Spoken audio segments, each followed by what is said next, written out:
तलवारबाज बहू। बचपन का शौक समझ निक्की के घर वाले उसका एडमिशन फेंसिंग कोचिंग में करा तो देते हैं, पर कुछ सालों बाद वही शौक जब उसका जुनून और सपना बन जाता है तो सब उसके खिलाफ हो जाते हैं। और लड़की के हाथ में तलवार दो ना, अब मैडम तलवारबाज बनना चाहती है। बच्ची का शौक समझ दाखिला करवा दिया, क्या पता था ये सब देखना पड़ेगा।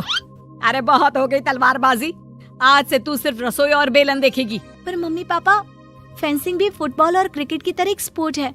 थोड़ी और प्रैक्टिस के बाद मुझे स्टेट, फिर नेशनल और फिर इंटरनेशनल खेलने का मौका भी मिल सकता है। निक्की की बात से भड़के हुए घर वाले आगे कुछ सुने या समझे बिना उसके घर में रहने का ऐलान कर देते हैं, जिसके कुछ हफ्तों बाद निक्की की आयुष के साथ शादी हो जाती है। ससुराल पहुंचने के कुछ दिनों बाद बहुत हिम्मत के साथ निक्की फिर वही फरियाद लिए इस बार अपनी सास के पास जाती है। मम्मी जी, क्या मैं कोचिंग दोबारा शुरू कर सकती हूँ? कैसे कोचिंग? तेरे मम्मी पापा ने तो हमें किसी कोचिंग या पढ़ाई के बारे में नहीं बताया। वो पढ़ाई नहीं, फेंसिंग की कोचिंग है। अरे देख, अपने अंग्रेजी के बड़े बड़े शब्द ना मुझसे ना बोला कर, सीधे सीधे बता कि ये फेंसिंग है क्या।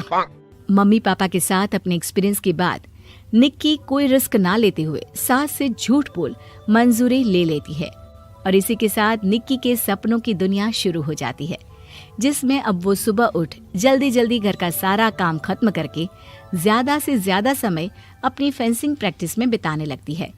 इसी तरह महीने बीत जाते हैं। वाओ, आई कांट बिलीव, जो सपना एक बार नामुमकिन लग रहा था, आज मैं उससे सिर्फ 2 हफ्ते दूर हूँ। निक्की, तुम बहुत अच्छा कर रही हो, बस अपने फॉर्म को खराब मत होने देना और नेशनल्स का मेडल तुम्हारे गले में आना पक्का है। इस बात को सुनकर निक्की नेशनल गेम की खुशी में झूमती हुई जैसे ही उस शाम घर पहुंचती है तो आयुष को पैर में प्लास्टर के साथ सोफे पर बैठा देख परेशान हो जाती है। ये क्या, कैसे हुआ? किसी ने मुझे फोन क्यों नहीं किया? ऑफिस से आते हुए रास्ते में किसी ने टक्कर मार दी, इसलिए बहू कल से इसके ठीक होने तक तो कोचिंग से छुट्टी ले ले, डॉक्टर ने पूरा बेड रेस्ट बोला है। पति की हालत और सास की बात से हैरान परेशान निक्की आगे कुछ बोले बिना अपने कमरे में चली जाती है। अब मैं क्या करूंगी? दोनों तरफ मेरी जिम्मेदारी है, अगर एक भी पूरी नहीं की तो लाइफ में दोबारा सुकून की सांस नहीं ले पाऊंगी। सच बता दूं क्या? नहीं, अगर इन्होंने भी घर में कैद कर लिया तो बचा कुचा मौका भी खो दूंगी। भगवान, आपने मुझे कहाँ फंसा दिया? मन ही मन ये सब सोचते हुए निक्की घर के काम और पति की सेवा में लग जाती है। इसी तरह 1 हफ्ता बीत जाता है। बहुत सोचने के बाद भी जब कोई दूसरा रास्ता नहीं दिखता तो निक्की सबको फेंसिंग की सच्चाई बताने का फैसला करती है और सास और पति के पास आती है। मम्मी, आयुष, मुझे आप दोनों से एक बात करनी है। तुम्हें भी मम्मी की तरह गैस हो गई है क्या? तू भी बूढ़ी औरत की मजाक उड़ा ले। एक दिन जब तेरे बच्चे तेरा मजाक उड़ाएंगे ना तो मैं भी उनके साथ बैठकर हंसूंगी।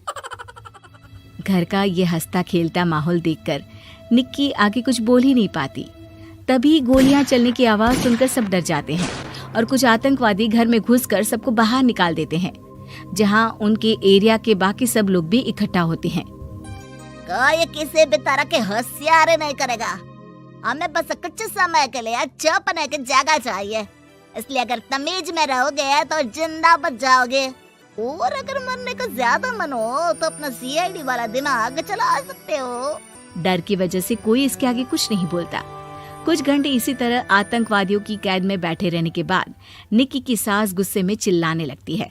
अरे तुम कल मुँहों को आम लोगों को परेशान करने के अलावा और कुछ नहीं आता क्या? मैं कहती हूँ, अरे एक एक को मेरी बद्दुआ लगेगी, कोई जिंदा नहीं बचेगा। ये आप क्या कर रही हो मम्मी? सॉरी, वो परेशान हो गई इसलिए कुछ भी बोल दिया। प्लीज इन्हें छोड़ दीजिए, आप कुछ नहीं बोलेंगी। अरे तू डरपोक की तरह इनसे माफी मांग रहा है, कुछ तो अपने पापा के गुण ले लेता। अगर आज वो यहाँ होते तो इतनी देर में सबका गला काट चुके होते। क्या मतलब? नहीं मम्मी, प्लीज दोबारा वही सब शुरू मत करना। आखिर कोई मुझे भी बताएगा कि बात क्या है? तेरे ससुर जी अपने समय के सबसे बेहतरीन और उम्दा तलवारबाज थे।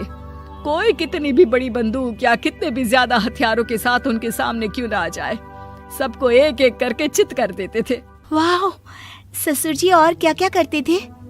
निक्की का इंटरेस्ट देख सास उसे ससुर जी और उनकी तलवारबाजी की कहानियां सुनाने लगती है, जिन्हें बहुत देर तक सुनने के बाद अपने आप को रोक ना पाते हुए निक्की आखिर उनसे तलवार के बारे में पूछ ही लेती है।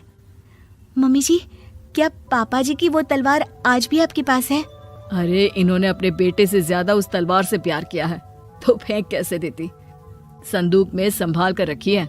आयुष की बात सुन निक्की की आंखें चमक उठती हैं और वो सब कुछ भूल तलवार निकालने की बात कर बैठती है, जिसे सुन बाकी दोनों की आंखें फट जाती हैं। क्या बोला, जरा फिर से बोल। क्या कहानियां सुनकर तुम भी अपने आप को झांसी की रानी समझने लगी? यही समझ लो कि तुमने झांसी की रानी के साथ ही शादी की है। ओ मोहतरमा, जरा सपनों की दुनिया से बाहर निकल आओ और शांति से बैठ जाओ, आई बड़ी झांसी की रानी बनेगी।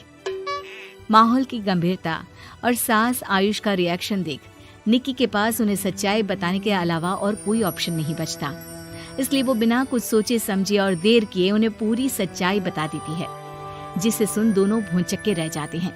और इसी के साथ अगले हफ्ते मुझे नेशनल्स खेलने का भी मौका मिला है, भरोसा कीजिए मैं कर सकती हूँ। निक्की की बातों से अभी तक सदमे में बैठे आयुष और सास उनकी तबीयत खराब होने का बहाना बनाते हैं और दवाइयाँ लाने के बहाने घर के अंदर जाने की बात करते हैं, जिस पर एक आतंकवादी भी उनके साथ घर के अंदर जाता है। निक्की दवाइयाँ लेने के बाद बाथरूम का बहाना बनाकर सास के कमरे में पहुंच जाती है। अब क्या बाथरूम भी साथ चलोगे? यहीं कमरे में रुको। 5 मिनट में बाहर नहीं आई तो अंदर आकर सारी गालियां सिर में उतार दूंगा। निक्की बाथरूम के अंदर चली जाती है। अब क्या करूं? तलवार कैसे निकालूं? मुझे किसी भी तरह इससे छुटकारा पाना होगा। सोच निक्की, जल्दी कुछ सोच।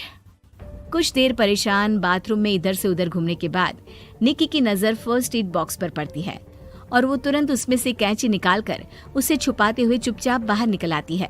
हो गया तुम्हारा सारा नाटक खत्म, अब चुपचाप ये दवाइयाँ उठाकर बाहर चलो। ऐसा बोलकर जैसे ही आतंकवादी मुड़ता है, निक्की तुरंत उसकी गर्दन पर कैंची से वार कर देती है और उसकी बंदूक हाथ में लिए संदूक से तलवार निकालने लगती है, जिसके कुछ देर बाद वो घर के पीछे वाली खिड़की से बाहर निकलकर छुपकर एक एक करके सब आतंकवादियों पर वार करके उन्हें घायल कर देती है। अब सारे पब्लिक की कैद में आ जाते हैं। ये सब देखकर आयुष और सास के साथ सारे लोग दंग रह जाते हैं। सास का सर गर्व से ऊंचा हो जाता है। मेरी बहू सिर्फ नेशनल्स नहीं, इंटरनेशनल भी खेलेगी। हाँ।